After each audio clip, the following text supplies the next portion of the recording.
Welcome to the Future of Less Work, where we explore how work is transforming one conversation at a time. I'm Nirit Cohen, and today we'll try to get practical to understand how organizations can redesign themselves to become built for AI. We already know AI is not like any other technology implementation.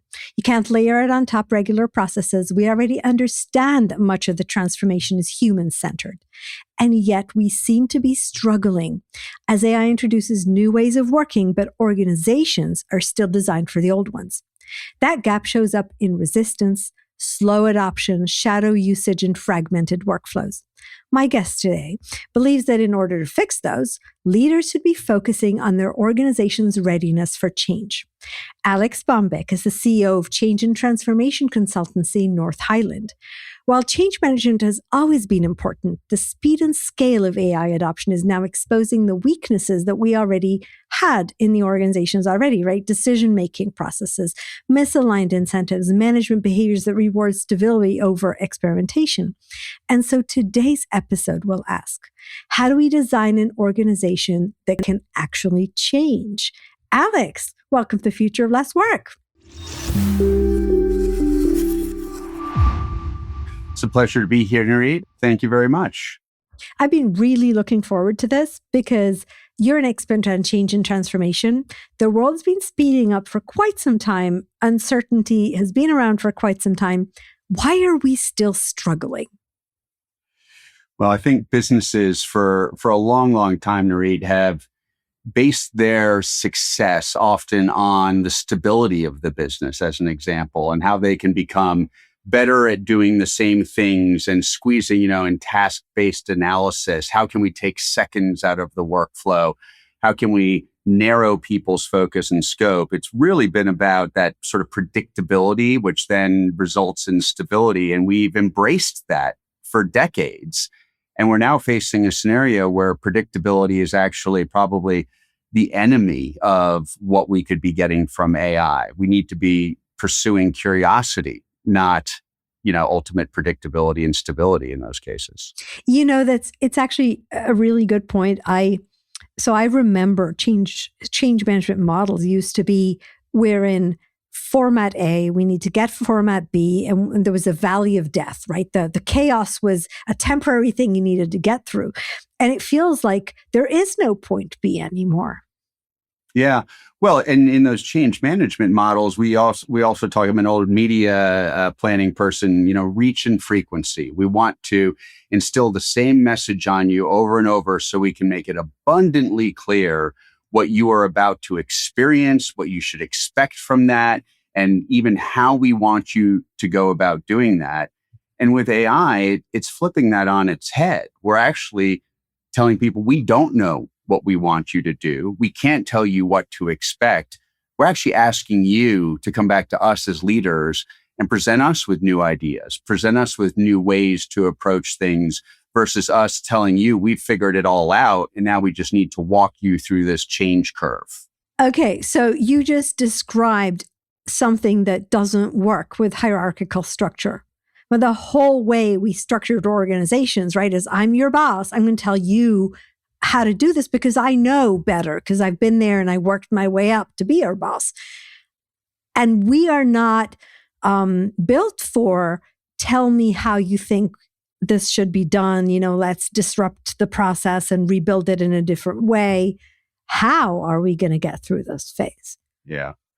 Well, it's going to take a couple of key steps. And you just mentioned something that I think is really important to understand when I think the word you used was restructure. We often talk about reorganizations as sort of this big event that we're going to take people through in a business. And what we're talking about today isn't reorganization. We're talking about redesigning business models, operating models, and organization structures. And so the kinds of things we need to start thinking about is, one, like what is the relationship between the business and the employees or the people? And you've talked about this in some of your writings in the past, and the notion of how to support people in motion versus this sort of obligation you have. So first, we've got to understand, what is it that our people want to get from the business, and what can we return to them? And that comes in the form of, we call it, sort of the communities and the missions of the business. So we're rethinking the whole relationship of the business. The other thing is we've built businesses. So hold on. So let me slow you down here. Sure. Actually, so I happen to agree with you, but I don't think a lot of people agree with us yet on this, right? This idea that you need to restructure work instead of in organizational structures of teams and, the hierarchy of the past around missions and community. I actually think I wrote about this and I don't think it got a lot of traction. So again, it's really hard, right? Because we are used to a world of work. And you're talking to leaders here, right? They're used to telling people what to do. They're used to controlling as a methodology of understanding how the work moves forward. Communities, we know, is something we have in the ecosystem, right? But they're usually around soft stuff that doesn't necessarily have schedules and, a customer. Have you seen this work? Well, to be frank, we're still on the verge of even understanding how to bring this into an organizational, into a business environment. I think we do a good job at this out in our communities when we're talking about bringing people together based on constituencies or interests or how their passion can help them come together to get work done. But work within the context of an organization, beginning with even just the hiring process, starts with a job description. Here are the tasks, right? The tasks that I need you to do, and you need to prove to me you have the skills to do those tasks. And now I'm going to measure you explicitly on those tasks. Well, when we're talking, and then, so the communities that you're referencing that many people don't really grasp are communities based on things like interests and passion and preferences. And we often see them in businesses showing up in the space of belonging and so forth. Yeah, they're the outskirts of the DEI headlines. Yeah, exactly. Right. And now we're talking about thinking about, skills and types of thinking, ways of thinking as grouping people together so that they can match those skills to the work that needs to be done, which, by the way, is not predefined in this case. It's an outcome. We need to achieve this outcome. We're not describing the work. Work in most organizations, if you talk to people, why are you doing this task? Many people will say, I don't know, but I'm being measured on my ability to do this task. They don't even understand the outcome. We're now saying, here's the outcome that we want to achieve for the business. And we're asking you, this group of individuals, to achieve that in whatever way you believe is doable, possible. And that's where the creativity and the curiosity comes in, versus telling somebody, I need you to do these tasks. Don't even worry about the outcome, right? We're going to handle the outcome part. So we're flipping this entire architecture. And so when we talk about this relationship with our employees, right, with our, if we want to be kinder, the constituents within our business, we have to reframe that entire relationship. It starts with reframing that relationship. Could you imagine a manager who is responsible for a group of individuals who does not know, doesn't want to know how they're going to go about getting the work done, just wants them to accomplish an outcome? Yeah. So we have places in the organization. Actually, what's going through my head right now is, Microsoft has been talking for over a year about something they're calling work charts, right? Basically saying we have to shift from org charts to work charts because the work no longer maps into the org charts. And I think it's just, it's almost like a convenient, familiar sounding way to talk about what you're saying, which is we have to get a group of people around the work and not worry so much about telling them the tasks, the roles and responsibilities, the handoffs, and then kind of let them grow into figuring this out, which requires releasing control. And you work with leaders. How are you going to get leaders to feel comfortable with that? I actually think you've touched on maybe the most significant, both as it always stands, opportunity and challenge in this entire AI environment we're in right now, because those businesses that are going to be most successful in the near future, I believe we'll all figure this out eventually, as we did with the internet, are going to be those businesses that lean into things like empowerment. I've spoken about empowerment. We've talked about empowerment within organizations for at least a decade, if not two. But empowerment means that I'm actually trusting that you as individuals are going to come up with a good solution to achieve the outcome. And I am not overly concerned about how you do that, right? Which means I have to give you that freedom. Most empowerment as it exists within organizations today is actually the empowerment to say no, not the empowerment to say yes. When you talk about middle managers, they're fully empowered. Tell me about the things that they're allowed to say yes to that you as the leader do not have any involvement in anymore. And I'm in violent agreement here. I used to have a manager who always told me, if you want to get something done, find the person that can say yes, because everybody was going to say no in the middle, right? Yeah, right? Absolutely. And so, So as leaders, we're asking leaders to but transfer and really impart that empowerment on people in a way that they've not even been comfortable doing in the past, when they were asking them to be empowered about processes and projects that they were intimately familiar with. Now we're asking them to turn over this empowerment and this trust in scenarios where they're saying, I don't even know how you're going to go about doing this, right? Yeah, which goes directly ties to KPIs. And so both measuring the work, right, as well as measuring the performance. Because if you measure the work through the activity, which is the list of tasks, right, then I have a good feel and I have a good grasp. I know what my people are doing. I'm comfortable, right?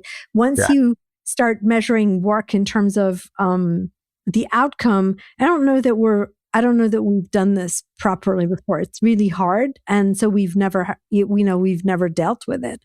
We haven't. We can't let go. No, we haven't. And I will tell you, in working with leaders across most industries, I'd say some are more notorious than others. But one of the things, and this has nothing to do with AI, but now put it in the context of AI, because things that we love to do in business, right? We love governance, right? Because it puts controls around and limits people. And therefore that makes us as leaders feel like we're managing our risk better. So we love governance. We also love process. We tend to want to solve most problems by adding another process into the ecosystem of our business. Yeah, there's control again. Right? Yeah. So both governance and process, and we talk at North Highland about these taxes that get brought into, right, these old models. Those taxes include, coordination overhead, governance overhead, maintenance overhead, all of these things that we love to bring in because it gives us more control of the organization. Therefore, we feel safer, and therefore we feel more comfortable in what's going on as a leader. That's how we feel.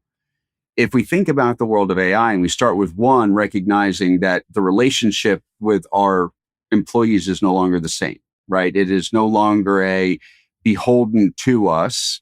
It is a scenario where the world is shifting around us. Therefore, they just don't have the same relationship. Then we need to look at actually understanding the skills and competencies of these employees who, by the way, were hired against a set of tasks. Not necessarily, we've been talking about skills-based hiring for the last couple of years. Yeah, and we have not figured it out yet. But we're not there, right? Yeah. So we're not into the skills yet. Now we need to map these skills that we don't understand to the workloads. And one of the ways that we think about the workloads at North Highland is think about what are the supporting workloads in the business, what are the core workloads of the business, and what are the strategic workloads in the business. And who wants to be told, well, you're supporting, right? And or you're core versus strategic. And we think about that because when we talk about outcomes, I have yet to see a business where an actual outcome that has value to that business's customer or clients, right? The individuals who are the end target of the business is achieved by any single function on its own. Yeah, I don't think anybody would argue with that, but I think you skimmed over something really important here because I've seen you write about this. So you argue that one of the ways to think through this is actually classify the different types of work. Right. Right? How does that help? If you could walk us through this again. So if you can begin to classify the work, first of all, it gives you a better sense of prioritization, because if you're talking about supporting work, as an example, that's work that in all likelihood should be approached from an automation perspective, right? It's about compliance. These are the things that have to get done on a daily basis. There's very few exceptions to this kind of work. And when we approach that work, we're now talking about that is probably mostly going to be automation through AI, very little human involvement. So now we have to start by saying, what is the work that we are going to take the humans out of altogether, right? And help everybody understand the nature of that work, right? Right.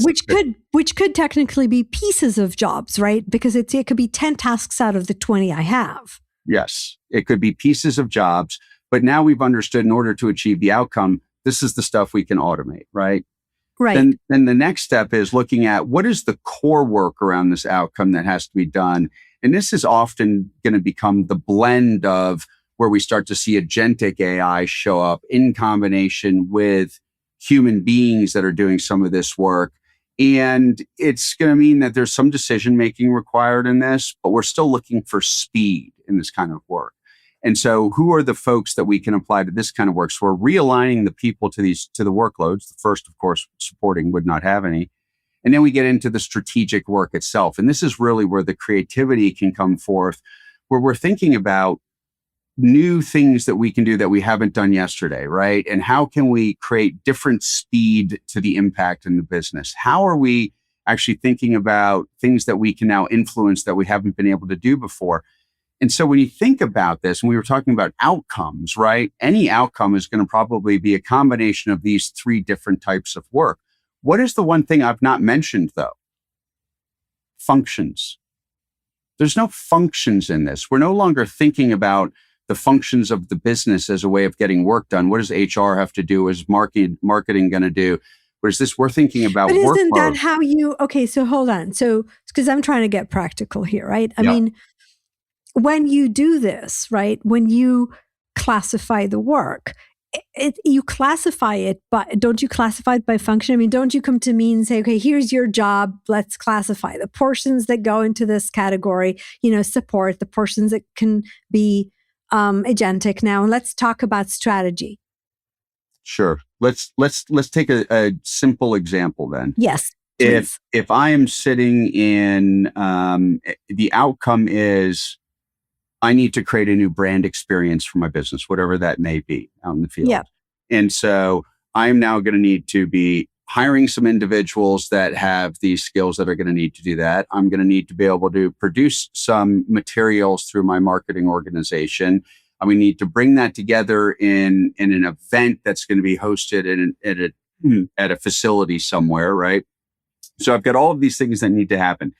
If you go to anyone, if you think about that in terms of the old model, right? And in fact, there's probably an org chart that's responsible for this. There's, either a PR manager, maybe there's a marketing team. Right. Somebody is responsible for this.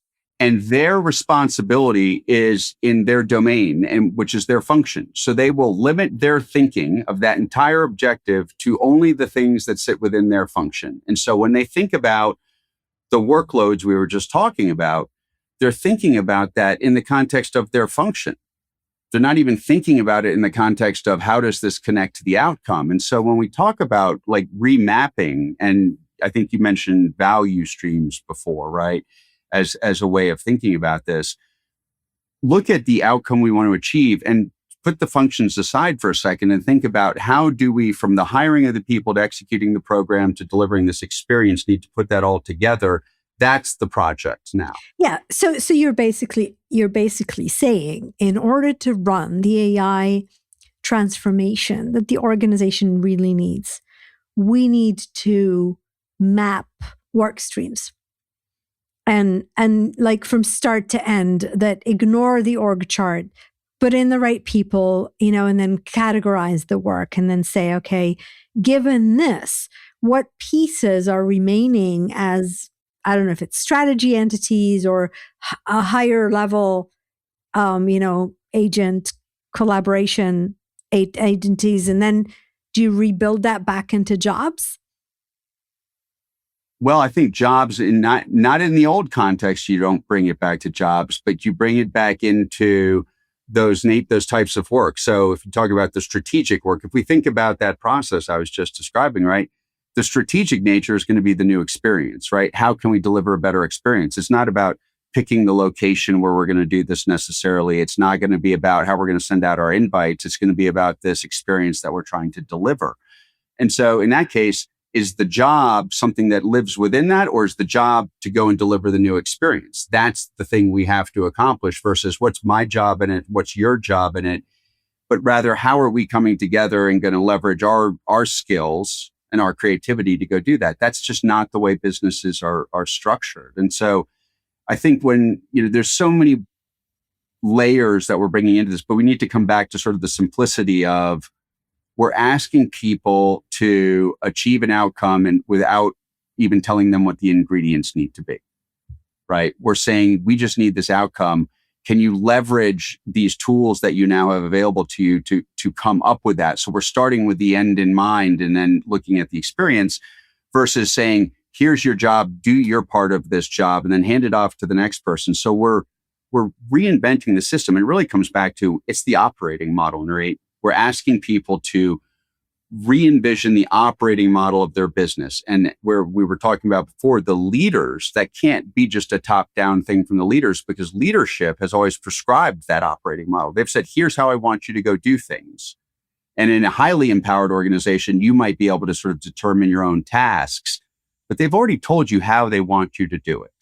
Yeah, I actually call it you put the box around them. It's a whole org chart structure, right? There's a box. This is my roles and responsibilities.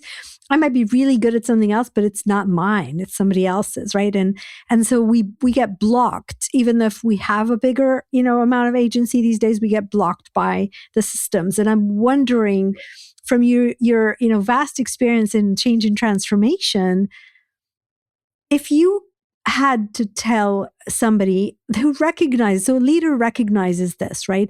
But we can't tell them, let go and let people, that's not going to happen. We've tried, by the way, to shift from org charts to networked, non-hierarchical organizations. And that hasn't worked. Where would you start from the leader's perspective? What would you tell them the first thing they should do? I think from a leadership perspective, the first thing that we need to do is to ensure that our people are even comfortable with understanding the tools and platforms. I mean, fluency is a word that is thrown around sort of regularly, right? And at North Highland, we've applied that fluency model across our entire organization to ensure that people understand this is not about training people on how to use a new tool and its features and functions as much as it is recasting how people think about the work itself. How do they show up and what are they framing and how are they framing that? And the way that we've done it at North Highland is we've actually given some people some freedom to do that within particular areas. We've been very clear on here's where we would like you to apply that. It's not anywhere and everywhere. So you can understand how these tools, how these systems, how the access to this new data is actually functioning. And I think that's one of the things that we really have to start with, Nirit, because otherwise we're just taking old models and old structures and we're just applying new technology to it. And that is so not. You're basically saying I want leaders to truly understand what this does so that they can understand that the capabilities and then the different ways to use them and then go be different with their people. It feels to me like the next thing that happened when leaders understood was they sent out a message, thou shalt all, be trained, otherwise you lose your job or something like that.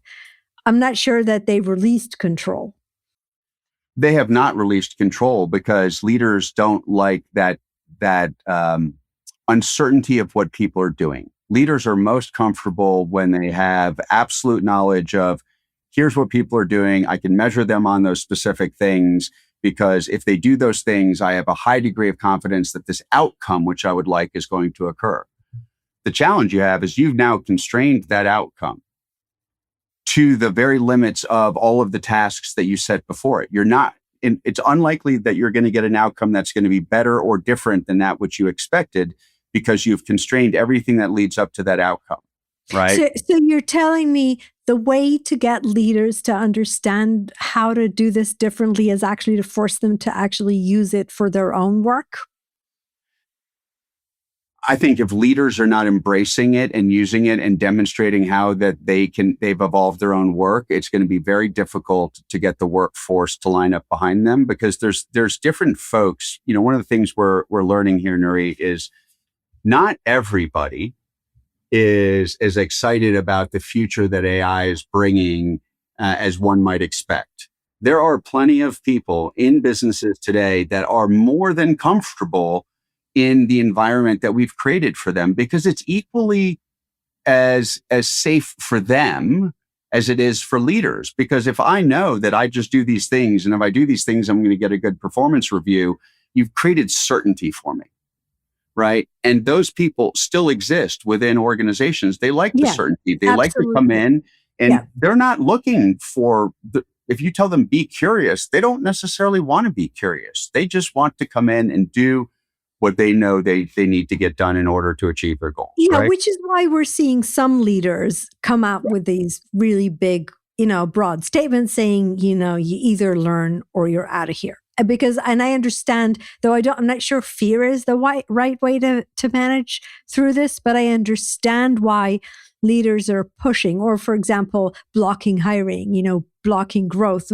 pushing the workforce, resisting or not, into you've got to do this and you've got to figure out a way to make it work.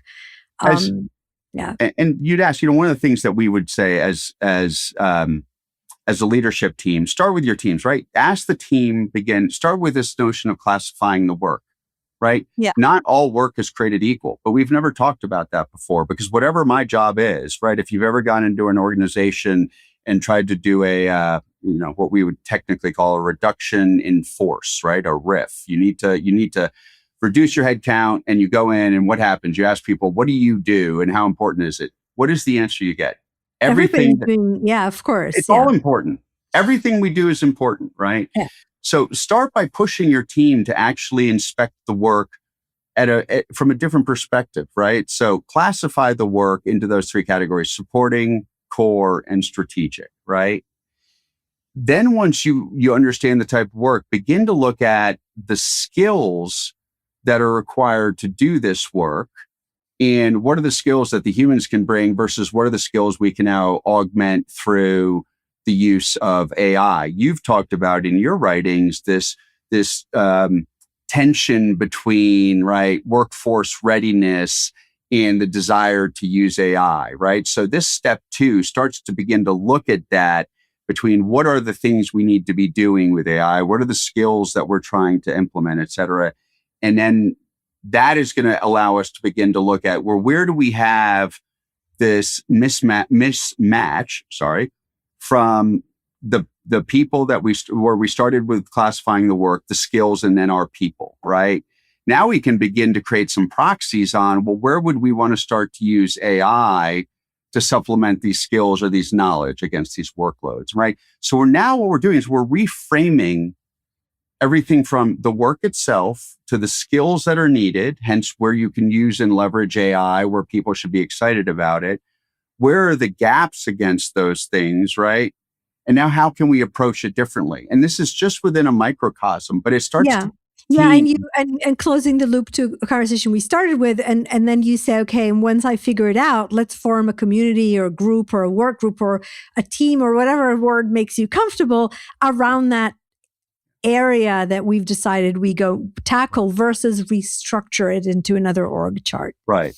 And that gives you the beginning now of an example of how this works, right? In if you will, a contemporary business, because you've taken it out of all of those tax layers that I described before, the coordination tax, right? The governance tax, the maintenance tax, because you've removed yourselves from that structure, which is going to be the limitation. Because all of that, every bit of it, is placing guardrails and limitations on what we're asking people to do with AI, which is to rethink those things and not operate within those guardrails, right? But Yeah. that isn't going to happen through a reorganization. It's not going to happen through just a holistic general training, because what we're doing is we're cutting across workloads, we're cutting across tasks, we're cutting across skills, we're cutting across organizational structures, which if those things are leading, you're never going to get there, right? You're going to get to So at best. if we look at indicators or KPIs, what do you think are the signals that the organization is becoming more adaptable, that we're getting this right? So in this area of incentives or KPI, you mentioned KPIs, Yeah. right? So we're going to be evaluating things differently now. Are we going to be evaluating things on how far did you push your curiosity? How many different distinctly different options was the team able to come up with as ways to achieve this outcome? What if the incentive is you didn't even get to the outcome, but you demonstrated that you were able to come up with 3 distinct different ways to approach it? Because what I need as a leader is I need you to begin shaping your thinking differently, right? Thinking this, and so it's no longer even attached to the outcome. It's attached to creativity or curiosity, as an example. Yeah, right? That's actually a really, really important one for the transition, because I think one of the biggest issues is that I think I called it somewhere in one of the columns, we're managing the now and the next, right? But if you're managing the now, which is you have to deliver a report, and therefore I'm happy you delivered it on time, right? And I don't care that you did it the way you've always done it. You're never going to force me to learn how to get to the next, which is pay the tax of learning how to do it differently and maybe messing it up and maybe not having it on time. Right.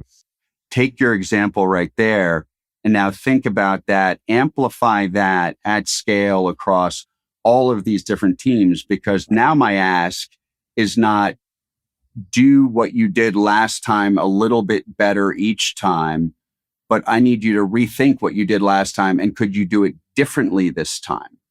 Right? Now we're talking about not incremental improvements. We're talking about literally changing that entire workload from one example to the next so that the outcome becomes incrementally different as well. Because the competitive advantage that you will have today doesn't have, we love to throw these moat, right? There was a period, a couple of years where we talk everything had a moat to it.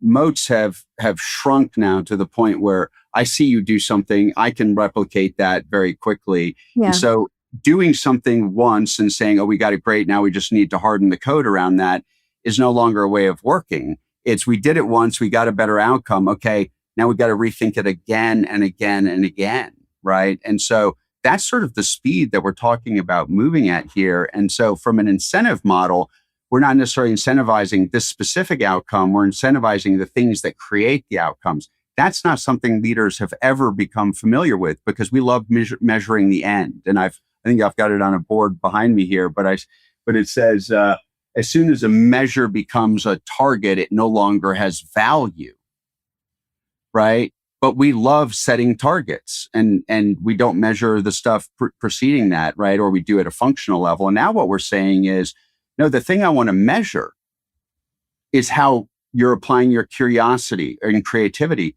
How do you measure curiosity?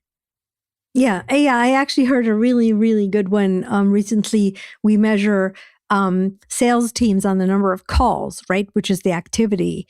We should be measuring them on the relationship they're building. Yes. Right? Which is very different. It's a little frightening to think about some of the incentive structures that have even been put around AI, where businesses are incentivizing people just to simply use it. Yeah, token maxing is become a word, right? Right. You get what you measure. It's very simple.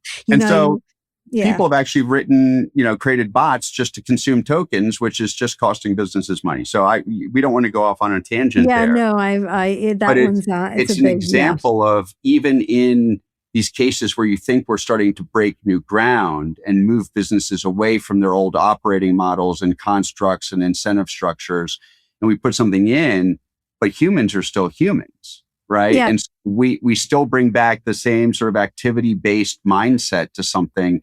And that's, where we come back to leadership. And you've hit on this a couple of times, and I cannot emphasize enough, the success and or failure of AI in an organization is not going to come from people using it at the ground level, because the most junior people or the youngest people in the organization are using it already, whether you know Yeah. it or not.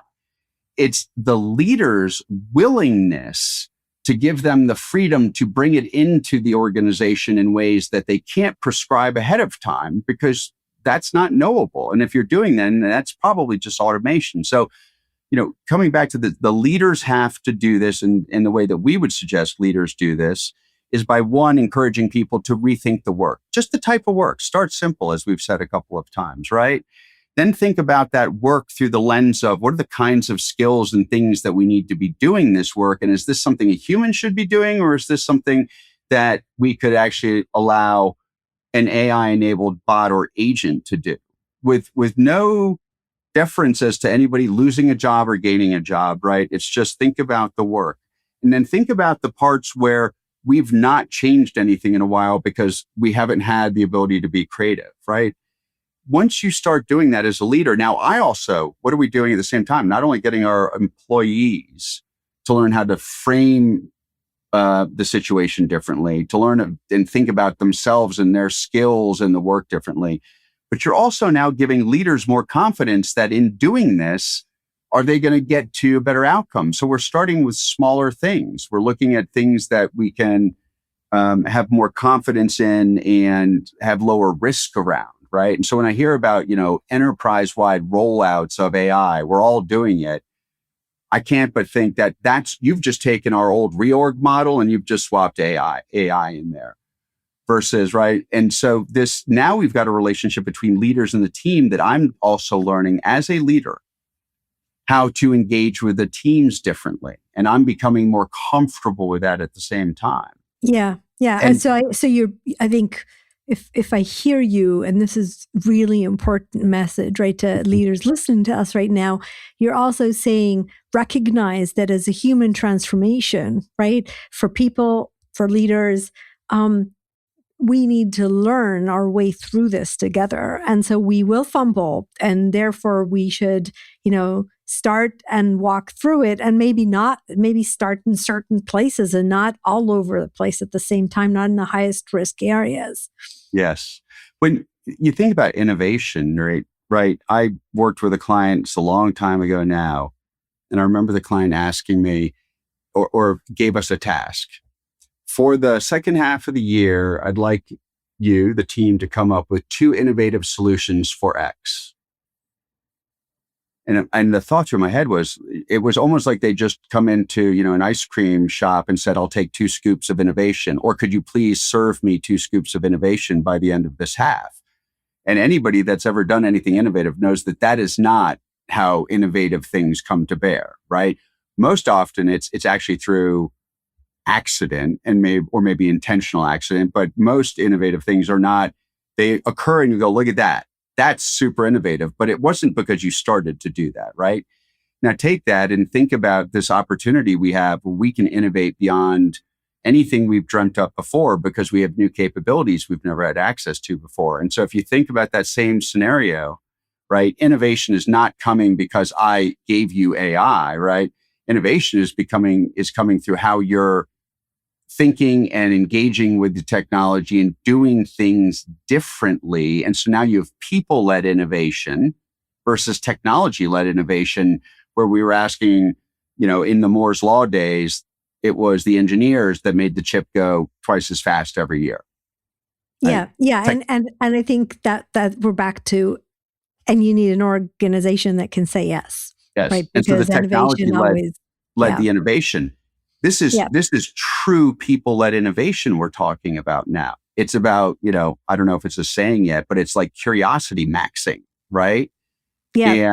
And how do we get to that? And that is not something that, whether it's leadership structures, whether it's the way our functions work within a business, it's the way that we've tasked out the work itself, the way that we've incentivized people, which, by the way, all of that constitutes your operating model. And so when we talk about businesses wanting to be more successful using AI, and they start with yesterday's workload or yesterday's process, that's not going to be how we're going to advance. Yeah, I think that came up loud and clear. So as I can keep going, but I'm going to be sensitive to our listeners here. I usually try to wrap with a question. Actually, I'm curious. What do you think is the question we should all be asking ourselves about the future of work these days?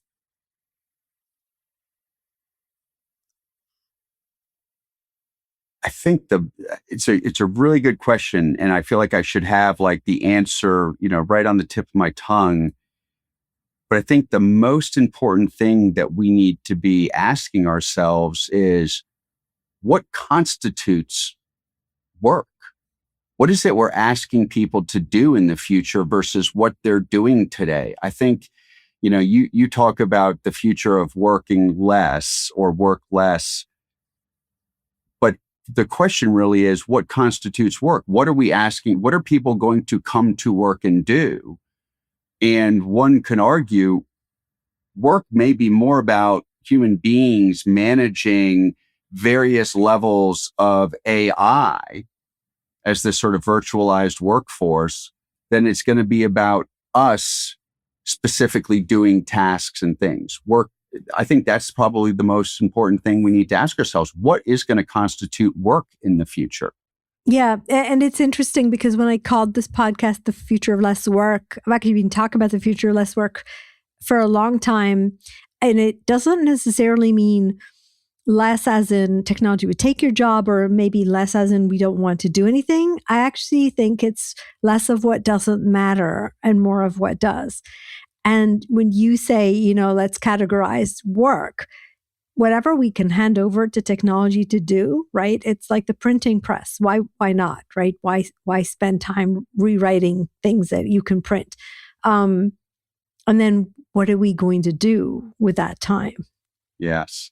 And we haven't mentioned this word once during this entire conversation. And I feel remiss in not sort of bringing it at least to the table towards the end here. But culture is one of those things that sort of batted around in boardrooms and organizations, and often as this sort of amorphous, fluffy, it's the thing that makes us feel good about where we go to work or not feel good about where we go to work.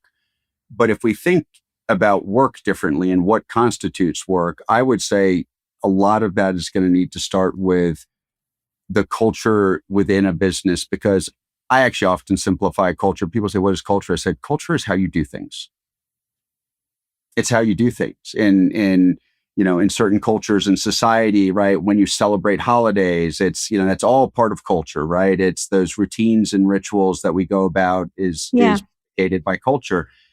And leaders often sort of push that to the side as like, oh yeah, we've got a good culture. We've got an enviable culture, but they don't often correlate or connect their culture with how people do work, how they think, and so forth. And I think we really need to reevaluate what it means in the future when we talk about the culture of a business and how it's going to show up. Because another thing, psychological safety.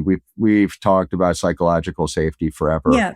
Very few businesses actually offer much psychological safety. And we're talking about an environment now where the culture needs to embrace creativity and curiosity. Leadership needs to be comfortable with people doing things in ways that are not predefined and highly measured. And they need to ask people to actually think about what their job is differently on almost a daily basis. Every one of those things contradicts the stability and predictability that we have sought in business for more than a century.